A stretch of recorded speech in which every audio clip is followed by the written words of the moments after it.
Welcome to another brand new episode of Mila Golden Diamonds presents Correct You with Serena, powered by Island Digital and World Brands. ഇന്നത്തെ നമ്മുടെ വിശിഷ്ടാതിഥി world famous ആയിട്ടുള്ള celebrity പെർഫ്യൂമറാണ്. Welcoming our dear doctor Yusuf Bhai to the show. അസ്സലാമു അലൈക്കും വറഹ്മത്തുള്ളാഹി. Welcome സലാം. So glad to have you to the show Yusuf Bhai. ഒരുപാട് സന്തോഷം ഇത്രയും തിരക്കിൻ്റെ ഇടയ്ക്ക് നമ്മൾക്ക് വേണ്ടി സമയം കണ്ടെത്തിയല്ലോ. തിരക്കെന്ന് പറഞ്ഞു കഴിഞ്ഞാൽ ഇതന്നെയാണ്.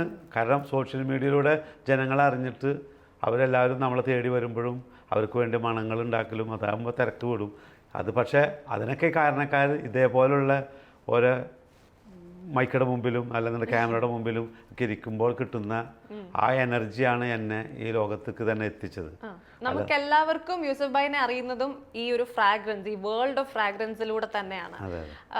നമുക്ക് ആ ഒരു ജേർണി ഒന്ന് പറഞ്ഞുതരാമോ? എങ്ങനെയാണ് ഫ്രാഗ്രൻസിലേക്ക്, ഈ മണങ്ങളിലേക്ക് വന്നത്? ഞാൻ പ്രൊഫഷണൽ ഫോട്ടോഗ്രാഫറാണ്.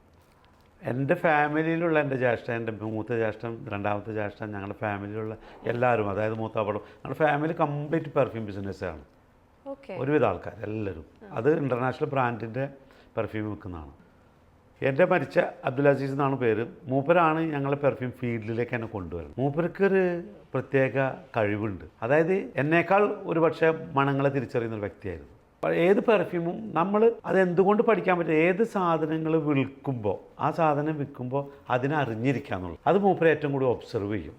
പക്ഷെ ഞാൻ ഖത്തറിലായിരുന്നു. ഖത്തറിൽ പ്രൊഫഷണൽ ഫോട്ടോഗ്രാഫറായിട്ട് ഞാൻ അവിടെ നിന്ന് ഇങ്ങോട്ട് പോകുന്നു. വീണ്ടും സ്റ്റുഡിയോയിലാണ് ഞാൻ ജോയിൻ ചെയ്തത്. അന്നത്തെ ഫോട്ടോഗ്രാഫറിന്റെ സ്റ്റുഡിയോയിലാണ്. ഏത് വർഷമായിരിക്കും ഇത്? ഒരു 90s. അപ്പോൾ നമ്മൾ ആ ഫോട്ടോസ് എടുക്കൽ, സ്റ്റുഡിയോയിൽ ഫോട്ടോ എടുക്കൽ, അല്ലെന്നുണ്ടെങ്കിൽ ഏതെങ്കിലും ബോർഡിൻ്റെ മുനിസിപ്പാലിറ്റിക്ക് വേണ്ടിയിട്ട് ഫോട്ടോ കൊടുക്കാൻ വേണ്ടി പോകുന്നത്. വേറെ എൻ്റർടൈൻമെൻ്റ് ഒന്നും ഇല്ല. അപ്പോൾ ഞാനാണെങ്കിൽ എപ്പോഴും ഓടി ചാടി നടക്കാൻ, എനിക്ക് സ്പോർട്സിനോട് ഭയങ്കര കമ്പാണ്. അപ്പോൾ ഈ ഫോട്ടോഗ്രാഫർ എൻ്റെ വണ്ടിയിൽ ക്യാമറ ഉണ്ടായിരുന്നു, കൊണ്ടു കിടക്കണം. ഇത് സ്റ്റുഡിയോയിൽ ഈ ഫോട്ടോ പ്രിൻ്റ് ചെയ്യലും ഡെവലപ്പ് ചെയ്യലും അത് ഫിക്സ് ചെയ്യലും അത് ഡാർക്ക് റൂമിൽ കയറലും. ഞാൻ ബോറടിച്ചപ്പോൾ ഞാൻ പറഞ്ഞു ജ്യേഷ്ഠനോട് പറഞ്ഞു, ഇത് നമുക്ക് ഇവിടുന്ന് എനിക്ക് വേറെ ജോലി. അങ്ങനെയാണ് ജ്യേഷ്ഠൻ എന്നെ ഒരാൾ പെർഫ്യൂം കടയിലേക്ക്, ഫാക്ടറിയിലേക്ക് എന്നെ ഇത് ചെയ്തത്. 5ാമത്തെ സെയിൽസ്മാനാണ് ഞാൻ അവിടേക്ക്. ആ 5 സെയിൽസ്മാൻമാരും പുതിയ കമ്പനിയാണ്. ആ പ്രൊഡക്റ്റ് ഹാൻഡ് മെയ്ഡ് മാതിരിയുള്ള പ്രൊഡക്റ്റാണ്. അവർക്ക് ആർക്കും ആ സാധനം മാർക്കറ്റിൽ ഇൻട്രൊഡ്യൂസ് ചെയ്യാനും വിൽക്കാനും പറ്റില്ല. അവിടെയാണ് യൂസഫ് ബായ് എന്നുള്ള താരോദയം ഉദിച്ചു വന്നത്. ഒരുപക്ഷെ ആ മണത്തിനോടുള്ള അറിവും അതിനോടുള്ള അർപ്പണാബോധവും എന്താണ് നമ്മൾ അതിൻ്റെ ഫ്രാങ്കിലി തുറന്നു പറയാം. ഇതൊക്കെയാണ്, ഇതിൽ ഇന്നതൊക്കെ അടങ്ങി നിൽക്കും.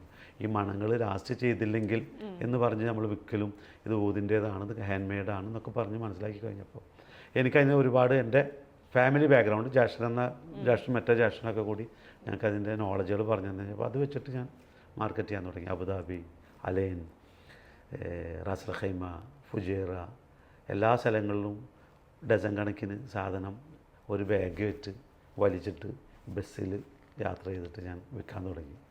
അവിടെ നിന്നാണ് അങ്ങനെ ആ പ്രയാണം. അപ്പോൾ ആ ഒരു ഫാക്ടറിയിൽ നിന്ന് സ്റ്റാർട്ട് ചെയ്ത് പിന്നെയാണ് ഒരു തോട്ട് വന്നത് സ്വന്തമായിട്ട് വൈ നോട്ട്. അപ്പോൾ അങ്ങനെ ഉണ്ടായിക്കൊണ്ടിരിക്കുമ്പോൾ ഞങ്ങൾക്ക് തോന്നി നമ്മൾക്ക് എന്തുകൊണ്ട് നമ്മുടെ ബ്രാൻഡ് ഉണ്ടായിക്കൂടാന്നുള്ളതാണ്. അങ്ങനെ ജ്യേഷ്ഠൻ്റെ മോളെ വിളിക്കുന്നൊരു പേരുണ്ട്, വാവാച്ച്. ഇപ്പോഴും സ്റ്റിൽ വാവാച്ച് എന്ന് വിളിക്കാം. അപ്പോൾ വാവാച്ച് ഒരു ഇറ്റാലിയൻ സ്റ്റൈലിൽ ഒരു ബ്രാൻഡ് പേരിട്ടിട്ട് ആദ്യമായിട്ട് സ്വീറ്റ് ആർട്ട് എന്ന് പറഞ്ഞൊരു പ്രൊഡക്റ്റ് ഇറക്കി. അതാണ് ഫസ്റ്റ് ഞങ്ങളുടെ പ്രൊഡക്റ്റ്. അത് ബിഹൈൻഡ് ഓഫ് അതിൽ നമ്മുടെ ഇതുള്ളൂ, ഞാനൊന്നും ചെയ്തതല്ല, ജ്യേഷ്ഠൻ തന്നെ വേറെ. അവിടുന്ന് ഇങ്ങനെ പിന്നെ പ്രൊഡക്റ്റായി. ജ്യേഷ്ഠൻ മരണപ്പെട്ടു. ഞങ്ങൾ ഹോൾസെയിൽ തന്നെ കണ്ടിന്യൂ ചെയ്തു. ഇൻ്റർനാഷണൽ എല്ലാ ബ്രാൻഡുകളും വരുന്ന ഹെർമിസ് അല്ലെങ്കിൽ ഡിയോർ, ചാനൽ എല്ലാ ബ്രാൻഡും ഞങ്ങൾ ഹോൾസെയിൽ ചെയ്യാറ്. കാരണം 100 കണക്കിന് പീസുകൾ, കാർട്ടൂൺ കണക്കിന് പീസുകൾ നമ്മൾ വിറ്റുണ്ട്. പക്ഷേ ഏത് പെർഫ്യൂം വിൽക്കുമ്പോഴും നമ്മളതിനെപ്പറ്റി പഠിക്കും, അതിലെന്താണ് ചേർന്നിരിക്കുന്നത്, ആണിന് പറ്റിയതാണ്, പൗരുഷമുള്ള ഗന്ധം എന്താണെന്നും അല്ലെങ്കിൽ ഈ പറഞ്ഞ ഫെമിനൈറ്റുള്ള ടച്ചുള്ളത് എന്താണെന്നും എല്ലാവർക്കും ചേരുന്നത് എന്താണെന്നുള്ള കുറേ പഠിച്ചു. ഞാനപ്പോഴും ഈ പെർഫ്യൂം ഫാക്ടറിയിലാണ്. പക്ഷേ എനിക്ക് എവിടെ എന്ത് കണ്ടു കഴിഞ്ഞാലും എവിടെ നടക്കുമ്പോഴും എൻ്റെ മനസ്സിൽ ഒരേ പെർഫ്യൂമിനെ കുറിച്ചുള്ള ചിന്ത, മണങ്ങളെക്കുറിച്ചുള്ള ചിന്തയാണ്. അപ്പോൾ എന്ത് കണ്ടു കഴിഞ്ഞാലും, ഇല കണ്ടു കഴിഞ്ഞാൽ പൊട്ടിക്കുക, അല്ലെങ്കിൽ സ്പൈസ് മാർക്കറ്റിൽ പോയി കഴിഞ്ഞാൽ ഇലക്കായത്ത് പൊട്ടിച്ച് മണക്കും, അത് ഇതിനോട് ചേർന്നാൽ അങ്ങനെ അതിൽ നിന്നുള്ള അങ്ങനെ ക്രിയേറ്റീവ് ചെയ്യാൻ വേണ്ടിയിട്ട് അങ്ങനെ തുടങ്ങി ഞാൻ താമസിച്ചിരുന്നൊരു റൂമുണ്ട്. അതൊരു പക്ഷെ പറയുകയാണെന്നുണ്ടെങ്കിൽ റൂം എന്ന് പറയാൻ പറ്റില്ല, എന്നാൽ ഒരു ലോകമായിരുന്നു അത്. ഒരു 5-6 കൊല്ലം മുമ്പ് എൻ്റെ കൂടെ ആ റൂം എൻ്റെ കൂടെ ഉണ്ടായിരുന്നു. പക്ഷെ എൻ്റെ വൈഫ് വന്നിട്ട് പൊട്ടിക്കരഞ്ഞിട്ടുണ്ട് അത് കണ്ടിട്ട്. നിങ്ങൾ എങ്ങനെയാണ് ഇതിൻ്റെ അകത്ത് കിടക്കണേന്നാണ് ചോദിച്ചത്. കാരണം അത് ഒന്നും കൃത്യനിഷ്ഠമില്ലാതെ ഒരുപാട് പെർഫ്യൂം ബോട്ടിലുകളും കാലി ബോട്ടിലുകളും ഒരുപാട് മണങ്ങളും ഒരുപാട് സ്റ്റിക്കറുകളും ഒരുപാട് നെയിമും ബുക്കുകളും നമ്മൾ ഓരോന്ന് ഡിസൈൻ ചെയ്യുമ്പോഴും അതിൻ്റെ ചിന്തകളും അതിങ്ങനെ അവിടെ വെച്ചൊരു രാത്രി എന്തെങ്കിലും ടി വി കണ്ടുകൊണ്ടിരിക്കുമ്പോൾ ഒരു പേര് ഒരു തോട്ട് കിട്ടി അത് എഴുതി വെക്കും. അപ്പോൾ കടലാസ് അവിടെ കിടക്കുന്നുണ്ടാവും, കുറേ ബോട്ടിൽ അവിടെ കിടക്കുന്നുണ്ടാവും, അല്ല എവിടെയെങ്കിലും ഒരു പെർഫ്യൂം കിട്ടിയ സാമ്പിൾ കിട്ടി ഞാൻ ബോട്ടിൽ അവിടെയൊക്കെ കിടക്കുന്നുണ്ടാവും. അതിങ്ങനെ ഞാൻ അന്നും ഇന്നും മലയാള തമാശ പറയണമെന്നുണ്ടെങ്കിൽ പറയാം തറയിലാണ് ഞാൻ കിടക്കാറ്. ബെഡ് ഉപയോഗിക്കില്ല ഇപ്പോഴും. ഞാൻ ബെഡ് ഉപയോഗിക്കില്ല. എനിക്ക് ബെഡ് ഒരു പക്ഷേ സാധാരണ ഭാഷ പറയണമെന്ന് അട്ടനെപ്പെടുത്തി മെത്തേക്കെടുത്തി കഴിഞ്ഞാൽ എന്നുള്ള പറഞ്ഞാൽ അന്നമാതിരി ആയിരിക്കാം. പക്ഷേ എൻ്റെ ഫിറ്റ്നസിൻ്റെ ഒരു ഭാഗമായിട്ടാണ് ഞാനത് ഞാൻ ആ ഫിറ്റ്നസിൻ്റെ ഭാഗമായിട്ടാണ്. കാരണം എനിക്ക് ബെഡിൽ കിടക്കുമ്പോൾ എനിക്ക് ഫീൽ ചെയ്യും. പക്ഷേ ശീലിക്കാതാണ്. പക്ഷെ തറയിൽ കിടന്ന് ഞാൻ പെർഫെക്റ്റ്. അപ്പം ഈ പറയുമ്പോൾ ഞാൻ യൂസഫ് ബൈനെ ആദ്യമായിട്ട് മീറ്റ് ചെയ്യുന്നത് മഴൽ മനോരമ ഫുട്ബോൾ കാർണിവലായിരുന്നു. നമ്മളിപ്പം ഷോ തുടങ്ങുന്നതിന് മുന്നേ ഡിസ്കസ് ചെയ്യുമായിരുന്നു. അപ്പം യൂസഫ് ബൈ ഒരു ടീമിലെ ഒരു പ്ലെയർ ആയിട്ട് ഞാൻ നോക്കി നിൽക്കുമ്പോൾ ഞാൻ ആ പ്രോഗ്രാം ഹോസ്റ്റ് ചെയ്യുമായിരുന്നു. വന്നപ്പോഴത്തേക്കിന് ഒരുപാട് സെലിബ്രിറ്റീസ് ഉണ്ടായിരുന്നു. യൂസഫ് ബൈയെ പോലെ തന്നെ ഒരുപാട് മൂവി സെലിബ്രിറ്റീസ് കൂടെ ഉണ്ടായിരുന്നു. ബട്ട് ഒരു ഓറ ക്രിയേറ്റ് ചെയ്തത് യൂസഫ് ബൈ ആയിരുന്നു. നമ്മളെല്ലാവരും നോക്കി, അല്ലെങ്കിൽ ഓഡിയൻസ് എല്ലാവരും അട്രാക്റ്റഡ് ആയത് യൂസഫ് ബൈയുടെ ഒരു പോസിറ്റീവ് ഓറ ഉണ്ടായിരുന്നു. ഞാൻ നോക്കിയപ്പോൾ എല്ലാവരും യൂസഫ് ബൈയിലേക്കായിരുന്നു കൂടുതൽ വന്നുകൊണ്ടിരുന്നത്. അതെങ്ങനെയാണ്? ടൈമാണോ വന്നത്? എല്ലാം പടച്ച തമ്പുരാൻ്റെ കൃപയാണ്. ഒരുപക്ഷെ എൻ്റെ ഈ താടിയാവും. ഈ താടി വെളുത്ത താടി വെച്ചിട്ട് ചെറുപ്പക്കാരേക്കാൾ ഫിറ്റ്നസ്സോടുകൂടി ഓടുമ്പോൾ പിന്നെ എല്ലാവരിൽ നിന്നും കിട്ടുന്ന പ്രചോദനമുണ്ട് എനിക്ക്. അവർ തരുന്ന സ്മൈല്, അവർ തരുന്ന സുഗന്ധങ്ങൾ, അതെന്നെ വല്ലാതെ എനർജി തരും. യൂസഫ് ബൈ ഒരു പീപ്പിൾസ് പേഴ്സൺ ആണല്ലേ? തീർച്ചയായിട്ടും എനിക്കതാണ് ഇഷ്ടം. എല്ലാവരും സ്റ്റാറാണ്, ഞാൻ മാത്രമേ സ്റ്റാറാണെന്ന് വിചാരിക്കരുത്. ഓരോ സ്റ്റാറിന് ഓരോ കാർമേഘങ്ങൾ പോലെ അത് ചില കാർമേഘങ്ങൾ വന്നിട്ട് ആ സ്റ്റാർ തിളങ്ങിയിട്ടുണ്ടാവില്ല.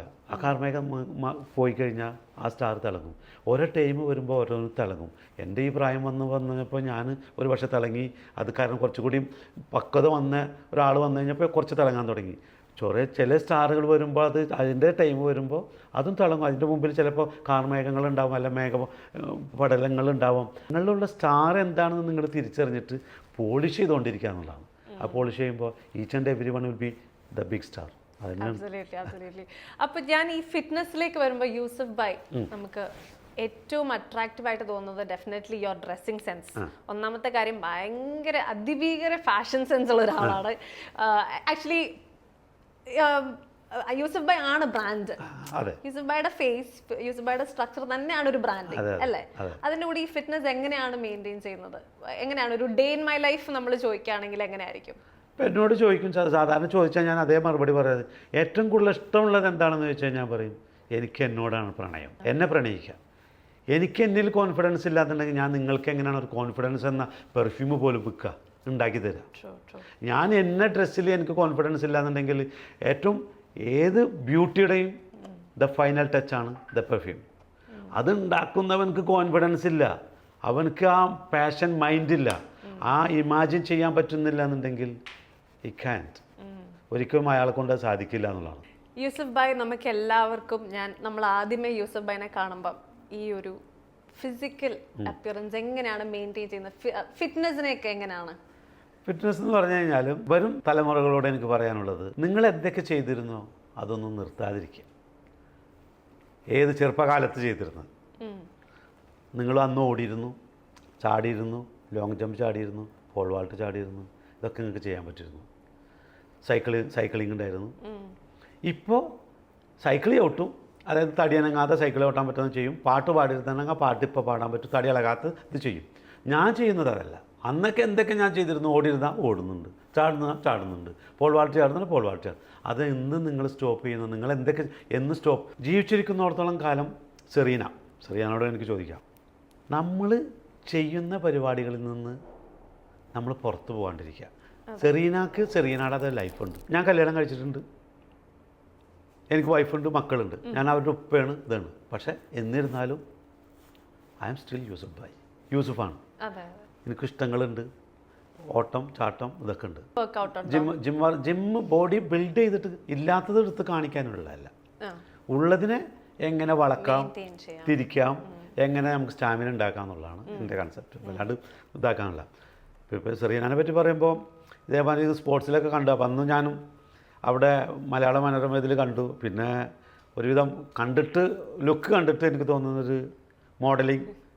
കാരണം എനിക്ക് മോഡലിങ്ങിൻ്റെ ഇതും മൈൻഡ് പോകുന്നത് എന്തുകൊണ്ടാണെന്ന് അറിയാം. ഞാനിപ്പോൾ ലാസ്റ്റ് ഒരു റാമ്പ് വോക്ക് നടത്തിയിട്ടുണ്ടായിരുന്നു. അപ്പോൾ 3 മില്യൻ്റെ ഒരു വീഡിയോ പോയിട്ടുണ്ടായിരുന്നു. അപ്പോൾ ഇയാളുടെ ആ ബോഡി സ്ട്രക്ചറും ഫിറ്റ്നസ്സും ഇയാൾക്ക് ദൈവം അനുഗ്രഹിച്ച് തന്നിട്ടുള്ളതാണ്.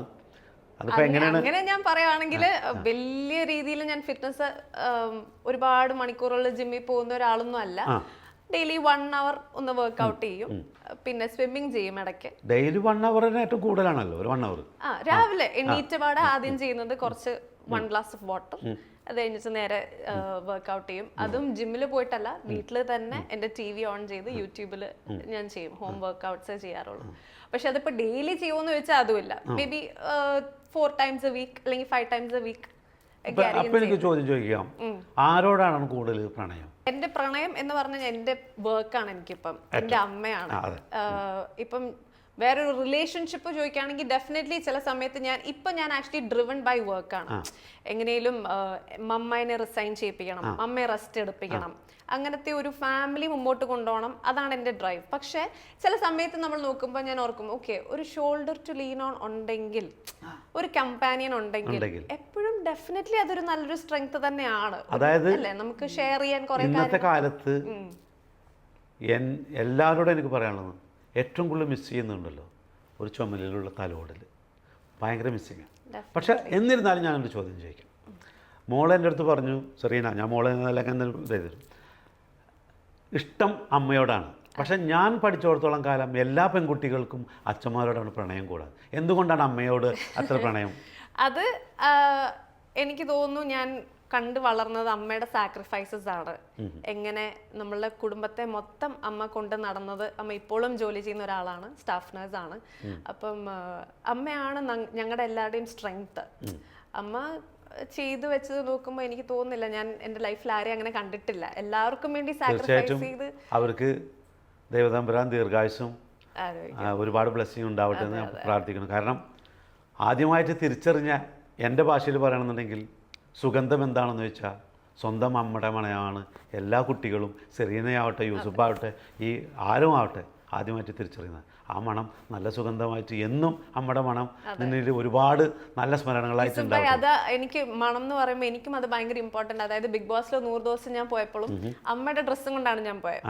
അമ്മയുടെ നനയ്ക്കാത്ത അമ്മ വീട്ടിലിടുന്ന ഒരു നൈറ്റ് ഡ്രസ്സും കൊണ്ടാണ് ഞാൻ പോയത്. ബിക്കോസ് 100 ദിവസം അമ്മയെ കാണില്ല എന്നുള്ളൊരു ഫീൽ ഉണ്ടല്ലോ. അപ്പൊ അമ്മയെ കെട്ടിപ്പിടിച്ചാണ് ഞാൻ ഇപ്പോഴും ഉറങ്ങുന്നത്. ഈ ഒരു 26ാമത്തെ വയസ്സിലും ഞാൻ കിടക്കുന്നത് അമ്മയുടെ കൂടാണ്. അപ്പൊ ആ ഒരു എനിക്കും മണം അതുകൊണ്ട് ഭയങ്കര ഇമ്പോർട്ടൻ്റ് ആണ് ലൈഫിൽ. ഇപ്പൊ ബിഗ് ബോസ് എന്ന് പറഞ്ഞ പരിപാടി അറിഞ്ഞ യൂസുഫ് ഭായ് എന്നുള്ള ആള് ബിഗ് ബോസ് കണ്ടിട്ടില്ല. പോകേണ്ട ഒരാളാണ് യൂസുഫ്. അല്ല, അങ്ങനെ അല്ല അല്ലേ ഗൈസ്, നിങ്ങൾക്ക് തോന്നുന്നില്ലേ? ഡെഫിനറ്റ്ലി. അതായത് ബിഗ് ബോസിനെ കുറിച്ച് ഞാൻ പഠിച്ച ഒരു ഇത്, ഓരോരുത്തരുടെ ആസ് എ പെർഫ്യൂമർ എന്ന നിലക്ക് ഒരു പെർഫ്യൂം ബ്ലെൻഡ് ചെയ്ത് കഴിഞ്ഞാൽ, പല ചേരുവകൾ ചേർന്ന് ബ്ലെൻഡ് ചെയ്ത് കഴിഞ്ഞാൽ യഥാർത്ഥ ക്യാരക്ടറുകൾ പുറത്തെടുത്തെറിയുന്നതാണ്. അതിന് ബ്ലെൻഡ് ചെയ്യാൻ വേണ്ടിയിട്ട് അതിന് ചില്ലിങ് ചെയ്യുന്ന പ്രോസസ്സ്. അത് നമ്മൾ കുറേ പഴവർഗ്ഗങ്ങൾ ചേർത്ത് ബീറുണ്ടാക്കുന്ന മാതിരി. ബിഗ് ബോസ് എന്നുള്ളത് നിങ്ങളുടെ ഓരോരുത്തരുടെ ക്യാരക്ടർ കുറച്ച് കാലം കഴിഞ്ഞ് പൊട്ടിത്തെറിക്കാനും അല്ലെങ്കിൽ എങ്ങനെയുള്ളത് കൺട്രോൾ ചെയ്യാനും അങ്ങനെയാണ്. ബിഗ് ബോസ് എന്ന് പറഞ്ഞാൽ സത്യം പറഞ്ഞാൽ സമൂഹത്തിന്റെ ഒരു കണ്ണാടിയാണ്. അതായത് പല രീതിയിലുള്ള ആൾക്കാരാണ് നമ്മുടെ ഈ സമൂഹത്തിലുള്ള, അല്ലെ? എഡ്യൂക്കേറ്റഡ് ഉണ്ട്, അല്ലാത്തവരുണ്ട്, ഫേമസ് ഉണ്ട്, ഷോർട്ട് ടെമ്പേർഡ് ഉണ്ട്, കാം ആയിട്ടുള്ളവരുണ്ട്. അപ്പൊ ഇതിന്റെ എല്ലാം മിക്സ്ചർ ആയിട്ട് കുറെ റെപ്രസെന്റേറ്റീവ്സിനെയാണ് ബിഗ് ബോസ് എന്നുള്ളൊരു വീട്ടിൽ കൊണ്ടിടുന്നത്. എക്സ്ട്രീംലി ഡിഫറെന്റ് അവർ തമ്മിൽ. അപ്പം ആ ഒരു അടച്ച മുറിയിൽ നമുക്ക് വെളിച്ചമില്ല, ടൈം അറിയത്തില്ല, ഒന്നും അറിയില്ല. നമ്മൾ ആ ഒരു അടച്ച മുറിയിൽ നമുക്ക് തരുന്ന ടാസ്കുകൾ, അല്ലെങ്കിൽ റേഷനിൽ കിട്ടുന്ന ഫുഡ്, നമുക്ക് പ്രഷർ ചെയ്യുന്ന കുറേ ഘടകങ്ങൾ അവർ തരും. ഒറ്റ മിനിറ്റ് പറഞ്ഞു നിർത്തിക്കൊണ്ട്, ഒരുപക്ഷെ എന്നെ സംബന്ധിച്ച് ഇത് ആദ്യമായിട്ടുള്ള അറിവാണ്. അങ്ങനെ ആ ബിഗ് ബോസിൽ ഇങ്ങനെ ടൈം അറിയില്ല, അല്ലെങ്കിൽ ഇതറിയില്ല. നമ്മൾ വിചാരിച്ചു ഇതൊക്കെ കുറേയൊക്കെ ആക്ഷൻ അല്ല. എനിക്കതിനെ പറ്റി, കാരണം എൻ്റെ അറിവില്ലായ്മയാണ്, ഞാൻ പറഞ്ഞില്ല. നമ്മൾ ഒരുപക്ഷെ അതിനെപ്പറ്റിയുള്ള ധാരണകളില്ലാത്തതുകൊണ്ടാണ്. അപ്പോൾ വാസ്തവം പറഞ്ഞു കഴിഞ്ഞാൽ ഓരോരുത്തരുടെ ക്യാരക്ടറുകളും അതൊക്കെ പൊട്ടിത്തെറിക്കലും പല സ്വഭാവങ്ങളും അതിൽ പിടിച്ചു നിൽക്കാന്നുള്ള അത് കൺട്രോൾ ചെയ്യാന്ന് പറഞ്ഞാൽ അത് ഒരു ഡെഫിനറ്റ്ലി അതിൻ്റെ അപ്പം അതിൽ അനുഭവിച്ചവർക്ക് അതിൻ്റെ ഇതറിയുള്ളൂ സത്യം പറഞ്ഞാൽ. യൂസഫ് ഭായ് ഒരു പീപ്പിൾസ് പേഴ്സൺ ആണ്, എല്ലാവരുടെയും സറൗണ്ടിങ്ങിൽ ഇരിക്കുന്ന ഒരാളാണ്. അപ്പം ഇങ്ങനത്തെ ഒരു ഐസൊലേറ്റഡ് പ്ലേസിൽ പോയിടാൻ ഇഷ്ടപ്പെടുന്ന ഒരു കാര്യമായിരിക്കും ഒന്ന് ചാലഞ്ച് ചെയ്യാൻ, സ്വന്തമായിട്ട് ചാലഞ്ച് ആവാൻ. വാസ്തവം പറഞ്ഞു കഴിഞ്ഞാൽ ഒരിക്കലും ഞാൻ പാറി പറന്ന് നടക്കുന്ന മനുഷ്യനാണ്, ഒരിക്കലും എനിക്ക് ചെയ്യാൻ പറ്റുമെന്ന് തോന്നുന്നില്ല. യൂസഫ് ഭായിനപ്പം ഒരുപാട് ഗേൾ ഫാൻസ് ഉണ്ടെന്ന് എനിക്ക് ഉറപ്പാണ്. ആക്ച്വലി പറഞ്ഞാൽ എൻ്റെ കോളേജിലും ഞാൻ പഠിച്ചുകൊണ്ടിരിക്കുമ്പോൾ കുറേ ഫാൻസ് ഉണ്ട്. ഞങ്ങളുടെ ഗ്രൂപ്പിലൊക്കെ ഇങ്ങനെ അയക്കും യൂസഫ് ഭായിയുടെ വീഡിയോസ്. അപ്പോൾ എങ്ങനെയാണ് ഈ ഗേൾ ഫാൻസിനെയൊക്കെ ഹാൻഡിൽ ചെയ്യുന്നത്? പ്രണയം വളരെ ഈസി. അവരെ നമ്മളുടെ മറ്റുള്ളൊരു മക്കളെ പോലെ നമ്മളവരെ പ്രണയിക്കുക. നമുക്ക് പ്രണയത്തിന് നമ്മൾ ഏത് ഡെഫിനേഷനാണ് മോള് തരുന്നതെന്നാണ് ചോദ്യം.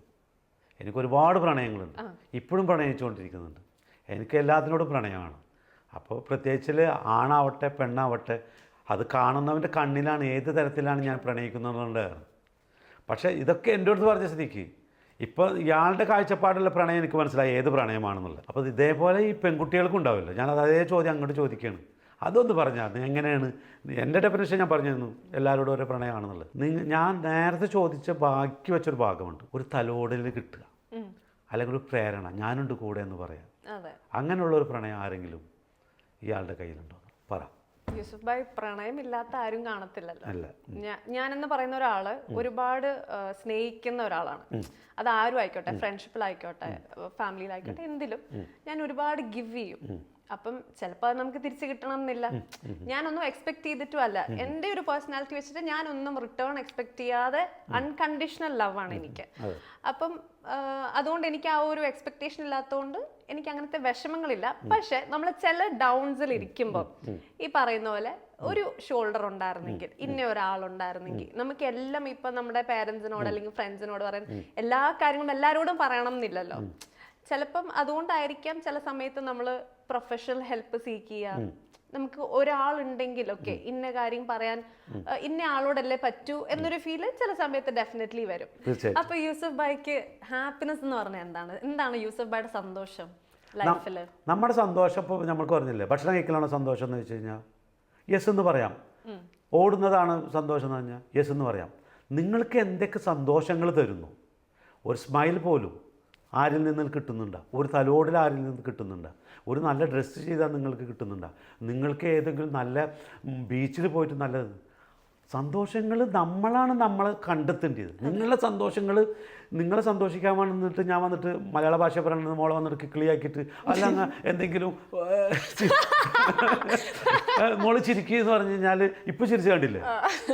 അപ്പം നമ്മളുടെ സന്തോഷങ്ങളും നമ്മളെന്തായിരിക്കണം എന്നുള്ളത് നമ്മൾ തീരുമാനിക്കണം. എല്ലാവർക്കും യഥാർത്ഥത്തിൽ സ്വാതന്ത്ര്യങ്ങളുണ്ട്. ആ സ്വാതന്ത്ര്യങ്ങൾ നല്ല നിലയ്ക്ക് കൊണ്ടുനടക്കാൻ നമുക്ക് ഈ ഭൂമി പടച്ചതമ്പുരാൻ വാനോളം ഇങ്ങനെ പരത്തി തന്നിട്ടുണ്ട്. പ്രത്യേകിച്ച് ദുബൈയിൽ ഒന്നിനും അതിർവരമ്പുകളില്ല. ഒരു ബിൽഡിങ്ങിൽ ഒരു വേൾഡ് മുഴുവൻ നിങ്ങൾക്ക് കാണാം. ആ പറയുമ്പോൾ നമുക്ക് ദുബായ് എന്ന് പറയുന്ന ഒരു ഹോം, ഇപ്പൊ യൂസഫ് ഭായിയുടെ ഹോം ആണല്ലോ ദുബായ്. ഇത്രയും സേഫ് ആൻഡ് സെക്യൂരിറ്റിയും ഉള്ള, അതായത് വീട്ടിലും ഡെഫിനറ്റ്ലി ഗേൾസ് കാണും. അപ്പൊ ഇത്രയും ഈ ഒരു സെക്യൂർഡ് ആയിട്ടുള്ള ഒരു പ്ലേസ് ആണോ അതോ നാട്ടിൽ നിൽക്കാനാണോ ഇഷ്ടം? വാസ്തവം പറഞ്ഞാൽ എന്നെ യൂസുഫ് എന്ന ആളെ യൂസുഫ് ഭായ് ആക്കി മാറ്റിയത് ദുബായ് ഗൾഫാണ്. തീർച്ചയായിട്ടും എനിക്ക് ഗൾഫിനോടാണ് കൂടുതൽ പ്രണയം. എന്നാലോ ഏറ്റവും കൂടുതൽ പ്രണയം ആരോടെന്ന് വെച്ചാൽ എൻ്റെ ഫാമിലിനോടും എൻ്റെ ഉമ്മാനോടും എൻ്റെ ഉപ്പാനോടൊക്കെയാണ്. അത് എൻ്റെ ഞാൻ വളർന്ന മണ്ണും ഞാൻ എന്തെങ്കിലുമൊക്കെ പഠിച്ചിട്ടും വളർന്നിട്ടും തുടങ്ങിയിട്ടുണ്ടെങ്കിൽ അത് നാച്ചുറലായിട്ടുള്ള കേരള മണ്ണിൽ നിന്നുള്ള കടപ്പുറത്തെ മണ്ണിൽ നിന്നും ഞാൻ അവിടെ നിന്ന് കിട്ടിയെന്നുള്ള ഏത് തരം മണങ്ങളാവട്ടെ, മീനിൻ്റെ മണമാവാം, ഒരുപക്ഷെ എൻ്റെ വേൽക്കെട്ടുകൾക്ക് അതിർവരുമ്പങ്ങൾക്ക് അന്നുണ്ടായിരുന്നത് മതിലുകളല്ല, ചെമ്പരത്തി പൂവുകളും കൊങ്ങിണിപ്പൂവും അല്ലെന്നുണ്ടെങ്കിൽ ചീമക്കൊന്നയും അതിൻ്റെ മണങ്ങളൊക്കെ എനിക്കും ഇപ്പോഴും മനസ്സിലാക്കാൻ പറ്റുന്നുണ്ടെങ്കിൽ അതെൻ്റെ നാട് തന്ന മണം തന്നെയാണ്. പക്ഷേ ആസ് എ പെർഫ്യൂമർ എന്ന നിലക്ക് ഞാൻ പറയും ദുബായ്. പെർഫ്യൂംസ് പറയുമ്പോൾ ഈ കോൺഫിഡൻസ് അല്ലാതെ നമുക്ക് കുറേ മെമ്മറീസും കൂടി ഹോൾഡ് ചെയ്യുന്ന ഒരു കാര്യമാണ്. അപ്പം യൂസഫ് ഭായ് ഏറ്റവും കൂടുതൽ ഫേമസ് ആയിട്ടുള്ളതും റിക്രിയേറ്റിംഗ് മെമ്മറീസ് ആണ്.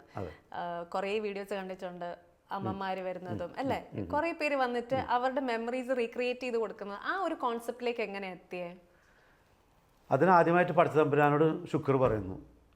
ഞാനെന്ന വ്യക്തി ആ മണങ്ങൾ എങ്ങനെയാണ് ഉണ്ടാക്കുകയെന്ന് വെച്ച് കഴിഞ്ഞാൽ ദർ ഇസ് നോ ആൻസർ. ഒരിക്കലും എനിക്ക് അതിന് ഉത്തരം പറയാൻ പറ്റില്ല. ഞാൻ അവരുടെ ചോദ്യങ്ങൾ അവരോട് ചോദിക്കും. അവർക്ക് എന്താണ് ഇഷ്ടം, അവർക്ക് എന്താണ് ഇഷ്ടക്കേട്, ഏതുതരം ഭക്ഷണങ്ങൾ ഉപയോഗിച്ചിരുന്നു, ഏതുതരം ഡ്രസ്സാണ് ഉപയോഗിച്ചിരുന്നത്, ഏതുതരം ക്രീം ഉപയോഗിച്ചിരുന്നു, ഏതുതരം ലോഷൻ ഉപയോഗിച്ചിരുന്നു, മണങ്ങൾ ഏതാണ്, അവരുടെ വേർപ്പിൻ്റെ മണങ്ങൾ പോലും ഞാൻ ചോദിക്കും. അപ്പോൾ നമുക്ക് ചോദിക്കാം. ഒരുപക്ഷെ എനിക്കിത് പറയാൻ പറ്റില്ല, പറയുന്നതുകൊണ്ട് കുഴപ്പമില്ല എന്ന് വിചാരിക്കുന്നു. ഓരോ വർഗത്തിനും ഓരോ മണങ്ങളുണ്ട്. അവർ ചെയ്യുന്ന ജോലിനെ സംബന്ധിച്ചായിരിക്കാം. കരുവാനാണെന്നും അല്ലെങ്കിൽ എന്തെങ്കിലും ഞാനതിന് പറയുന്നില്ല. ഓരോരുത്തർക്കും അതിനോട് കണക്റ്റഡ് ആയിരിക്കും. അപ്പോൾ ആ മണങ്ങളെ നമുക്ക് ക്രിയേറ്റ് ചെയ്യാൻ നമ്മൾ ഒബ്സർവ് ചെയ്ത് പഠിച്ചുകൊണ്ടിരിക്കുകയാണെന്നുണ്ടെങ്കിൽ ആ മണം നമുക്കതിനോട് കണക്ട് ചെയ്ത് കൊണ്ടുവരാം. അല്ലാണ്ട് ഞാൻ പടച്ച തമ്പുരാൻ ഉണ്ടാക്കിയ മണം എനിക്കൊരിക്കലും ഉണ്ടാക്കാൻ പറ്റില്ല. പക്ഷേ ഞാൻ അവർ ഉപയോഗിച്ചിരുന്ന വസ്തുക്കളും അവരുടെ വേർപ്പിൻ്റെ ഏതുതരം അത് ഞാൻ അതിൻ്റെയൊക്കെ ക്രിയേറ്റ് ചെയ്യാൻ വേണ്ടിയിട്ട് ഈ സാധനങ്ങൾ കളക്ട് ചെയ്തിട്ട് അവരുടെ മെമ്മറികളിൽ നിന്ന് ആ സാധനങ്ങൾ കൊണ്ടുവരും. അപ്പോൾ ഒരു സബ്സ്റ്റൻസ് ഇല്ലാതെ തന്നെ ഉണ്ടാക്കാൻ പറ്റും, അവരൊരു റെഫറൻസ് ഇല്ലാതെ തന്നെ. അതാണ് ഞാൻ ഇതുവരെ കൊണ്ടിരിക്കുന്നത്. പക്ഷേ ഇപ്പോൾ വാസ്തവം പറഞ്ഞ് ഞാൻ തളർന്നുകൊണ്ടിരിക്കുകയാണ്. ഞാനൊരു മണം ക്രിയേറ്റ് ചെയ്യുമ്പോൾ ആ വീഡിയോൻ്റെ ഒരുപക്ഷെ എടുത്തിട്ട് ഡിലീറ്റ് ചെയ്യാൻ പറഞ്ഞതുണ്ട്. നിങ്ങൾ കാണപ്പെടാത്ത എൻ്റെ ശരിക്കുള്ള യഥാർത്ഥ മുഖം അന്ന് ആ ലക്ഷ്മി നക്ഷത്രയുടെ വീഡിയോയിൽ ഉണ്ടായിരുന്നു എന്നുള്ളതാണ്. ഞാൻ കരഞ്ഞിട്ടുണ്ട്. ഞാൻ ഫീൽ ചെയ്തത് ബ്ലഡോട് കൂടി ചേർന്നിട്ടുള്ള വണ്ടി ആക്സിഡൻ്റ് ആയിട്ടുള്ള ആ വേർപ്പിൻ്റെ മണം മണക്കുമ്പോൾ ഞാനെന്ന ക്രിയേറ്റ് ചെയ്യുന്ന ആൾ അയാൾ അത്രമാത്രം അതിൽ ഡീപ്പായാൽ മതിയോ, എന്നാൽ മാത്രമേ എനിക്ക് ആ മണത്തിനോട്. അപ്പോൾ അത് ഞാനങ്ങനെ ആലോചിച്ച് വരുമ്പോൾ ആ മരണവും അവരുടെ വൈഫും അവരെന്തുകൊണ്ടാണത് അത് ആലോചിക്കുമ്പോൾ എനിക്ക് അന്ന് ഞാൻ എന്നെ നിയന്ത്രണം വിട്ടു. ഇപ്പോൾ ഒന്നുകൂടി ഞാൻ ഒരു പക്ഷേ അങ്ങനെ കൊണ്ടുവരുമ്പോൾ വീണ്ടും ഞാൻ അങ്ങനെ ചെയ്യുമ്പോൾ ഞാനിപ്പോൾ ഒരുപാട് ഒഴിവാക്കാൻ നോക്കുകയാണ് ശ്രമിക്കുന്നത്. ബെനിഫിറ്റിന് വേണ്ടി ചെയ്യുന്നതല്ല, അത് അവരുടെ സ്മരണകൾ ഉണ്ടാക്കണം. പക്ഷേ ഒരിക്കലും ഞാൻ എൻ്റെ വരുന്ന ആൾക്കാരോട് പറയും, പ്ലീസ് നിങ്ങൾ അവരുടെ മണങ്ങൾ എന്ന് പറഞ്ഞാൽ നിങ്ങൾ അവരെക്കുറിച്ച് ആലോചിക്കുന്ന നല്ല സുഗന്ധങ്ങളും അവരെക്കുറിച്ച് പ്രാർത്ഥിക്കുന്നതും അതാണ് ഏറ്റവും നല്ല സുഗന്ധങ്ങൾ. അവരെന്തൊക്കെ ഇഷ്ടപ്പെടുന്നോ അതൊക്കെ നിങ്ങൾ ഇഷ്ടപ്പെടുക. ആരൊക്കെ അവർ നിങ്ങളുടെ വീട്ടിൽ വന്നിരുന്നു, അമ്മമാരുടെ കൂട്ടുകാരത്തികൾ വന്നിരുന്നു, അവരൊക്കെ അതേമാതിരി പ്രണയിച്ചു കഴിഞ്ഞാൽ അതാണ് ഏറ്റവും നല്ല സുഗന്ധങ്ങൾ, നമ്മുടെ ഫാമിലിയുടെ സുഗന്ധം. ചെറിയാനോടൊരു ചോദ്യം. ഇപ്പോൾ ഇയാളിങ്ങനെ ഒരുപാട് കാര്യങ്ങൾ ചെയ്തുകൊണ്ടിരിക്കുന്നു. ബിഗ് ബോസിൽ പോയി സിനിമ അഭിനയിക്കുന്നു, മോഡലിംഗ് ചെയ്യുന്നു, ഇൻ്റർവ്യൂ, അങ്ങനെയുള്ള പല ഓരോ പാഷനായിട്ട് പറയും. നെക്സ്റ്റ് ക്വസ്റ്റ്യൻ ദുബൈ ചോദിക്കുന്ന മാതിരി എന്തായിരിക്കണം? ദുബൈ ക്വസ്റ്റ്യനാണ്. ദുബൈ നെക്സ്റ്റ് എന്താണ് എന്നുള്ളത് നിങ്ങൾക്ക് എന്താവണം എന്നുള്ളതാണ്. ഞാൻ ഓരോരോ സ്റ്റെപ്പുകളായിട്ട്, അതായത് 17ാമത്തെ വയസ്സ് തൊട്ട് ഞാൻ ജോലി ചെയ്യുന്ന ഒരു വ്യക്തിയാണ്, അലോങ് വിത്ത് മൈ സ്റ്റഡീസ്. വയസ്സ് പറയണ്ട, കാരണം വയസ്സ് പറഞ്ഞാൽ വീണ്ടും ഞാൻ ചോദിച്ചത്. അപ്പം ഞാൻ ഓരോരോ സ്റ്റെപ്പ് മനോരമയിൽ ജോലി ചെയ്തു, അങ്ങനെ ഓരോ കാര്യങ്ങൾ ചെയ്തു വന്ന് നമ്മൾ എക്സ്പ്ലോർ ചെയ്തുകൊണ്ടിരിക്കുകയാണ്. അപ്പം പാജൻസ് എന്നുള്ള രീതിക്ക് ഞാൻ 3 രീതിയിലാണ് എൻ്റെ ലൈഫ് കൊണ്ടുപോയിക്കൊണ്ടിരിക്കുന്നത്. പാജൻസ് എനിക്ക് ഭയങ്കര ഇമ്പോർട്ടൻ്റ് ആയിരുന്നു. അങ്ങനെ ഞാൻ miss Queen Kerala, south India, Asia വരെ കഴിഞ്ഞു, റണ്ണറപ്പാണ്. അപ്പം അതിൻ്റെ ഒരു നെക്സ്റ്റ് സ്റ്റെപ്പ് മിസ് വേൾഡിലേക്ക് പോകാനാണ് നെക്സ്റ്റ് ഇയർ. കരിയർ വൈസ് നോക്കുകയാണെങ്കിൽ ഞാൻ കോർപ്പറേറ്റ് ജോലിയിലായിരുന്നു, 9 to 5 ജോലിയിലായിരുന്നു ഇത്രയും നാള്. എത്ര കൊല്ലായെന്ന് പറഞ്ഞു കഴിഞ്ഞാൽ കറക്റ്റ് മിങ്കിള വയസ്സ് പറയണ്ട. അപ്പൊ അതിപ്പോ ഒരു ഡീവിയേഷൻ വന്നു. നമ്മള് സിനിമ ആദ്യമായിട്ടൊന്ന് ട്രൈ ചെയ്തു, 2 പടങ്ങൾ ഇപ്പൊ ചെയ്തു. അപ്പം നോക്കാം നമുക്ക് ഇനി അടുത്ത, ബിക്കോസ് സിനിമ എന്ന് പറയുന്ന ഒരു മാജിക്കൽ വേൾഡ് ആണ്. അപ്പൊ അതിലേക്ക് എന്താണ് ഇനി വരാൻ പോകുന്നതെന്ന് അറിയില്ല. സിനിമ എന്ന് പറഞ്ഞത് ഈസി അല്ല. ഒരുപാട് വ്യക്തിയുടെ പ്രയത്നങ്ങൾ, ഒരുപാട് ഫാമിലിയുടെ പ്രയത്നങ്ങൾ, ഒരു കൺമിഴി അടക്കുന്ന ഇത് കിട്ടണമെന്നുണ്ടെങ്കിൽ ഒരു ദിവസം ചിലപ്പോൾ 2 ദിവസം പോലും ആ ഷോട്ടിന് വേണ്ടി കാത്തു നിൽക്കാറുണ്ടെന്നല്ല, അതേ ഫീലിങ്ങൾ ഉൾക്കൊള്ളാം.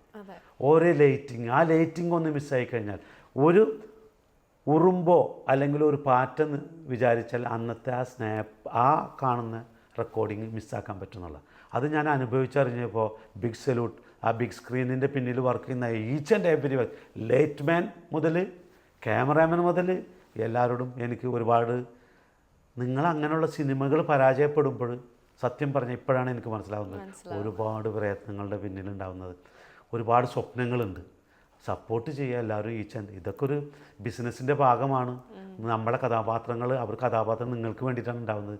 സപ്പോർട്ട് ചെയ്യുക എന്നെ നിങ്ങൾ സപ്പോർട്ട് ചെയ്യുന്ന പോലെ, ഒരു ബിസിനസ്സിന് സപ്പോർട്ട് ചെയ്യുന്ന പോലെ ഓരോ സ്ക്രീനിനും മോഡലിങ്ങിനും ഓരോ പ്രവൃത്തിക്കും, മേക്കപ്പ് ആവട്ടെ, കച്ചവടമാവട്ടെ, ടീ കട ആവട്ടെ, നമ്മളെ കൊണ്ട് കഴിയുന്ന സപ്പോർട്ടുകൾ എല്ലാവരും അവരെ കൊണ്ട് പ്രാർത്ഥിക്കുക, അവരെ കൊണ്ട് സപ്പോർട്ട് ചെയ്യുക, അവരെ ബഹുമാനിക്കുക എന്നുള്ളത് ഉണ്ടാവുക, നിങ്ങളും എത്തും എവിടെയെങ്കിലൊക്കെ.